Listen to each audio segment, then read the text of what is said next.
পরিচিতি সভা পাশাপাশি আপনার সামগ্রিক বিষয় নিয়ে আলাপ আলোচনা হয়েছে যে বর্তমান সরকারের প্রতি জনগণের যে এত বিপুল জনসমর্থন, সেটার জায়গা থেকে প্রধানমন্ত্রী আমাদেরকে মনে করিয়ে দিয়েছেন যে জনগণ আমাদের কাছ থেকে যে সুশাসন এবং জবাবদিহিতা চায়, সেক্ষেত্রে আমরা স্ব মন্ত্রণালয়ের যারা দায়িত্বে আছি তারা যেন যে কোনো ধরনের প্রভাব এবং স্বজনপ্রীতি ঊর্ধ্বে থেকে কাজ করি এবং বিশেষ করে দুর্নীতির প্রশ্নে যেন আমাদের একটা শক্ত অবস্থান থাকে। আগামীতে যে রমজান শুরু হচ্ছে, এই রমজানকে কেন্দ্র করে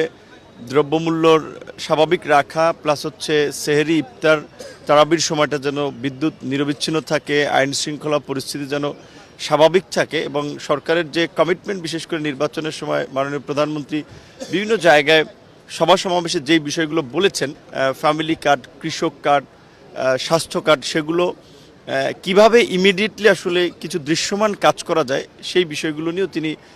আমাদেরকে নির্দেশনা দিয়েছেন, আলোচনা করেছেন এবং বিশেষ করে মাননীয় প্রধানমন্ত্রীর একটি ঘোষণা ছিল যে ইমাম মুয়াজ্জিনদের বিষয়ে সরকারের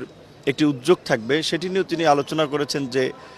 ইমাম মুয়াজ্জিনদের বিষয়ে দ্রুত সময়ের মধ্যে কি করা যায়। তো সামগ্রিকভাবেই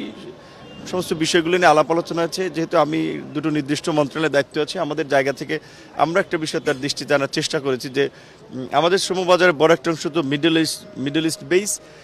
মিডল ইস্টের সাথে কিন্তু শ্রমবাজারটা ওপেনের ক্ষেত্রে সাবেক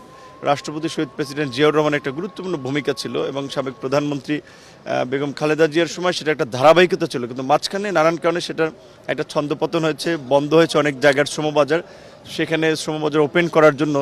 যদি প্রধানমন্ত্রী একটি সফর দেন মিডল ইস্টে, সেটা আমাদের জন্য একটা সম্ভাবনা, নতুন দ্বার উন্মোচন করতে পারে। আমাদের জায়গা থেকে এটিও বলেছি এবং তার জায়গা থেকে আরও কিছু পরামর্শ আমাদেরকে দিয়েছেন, যেগুলো কাজের ক্ষেত্রে আমরা মেনে চলব।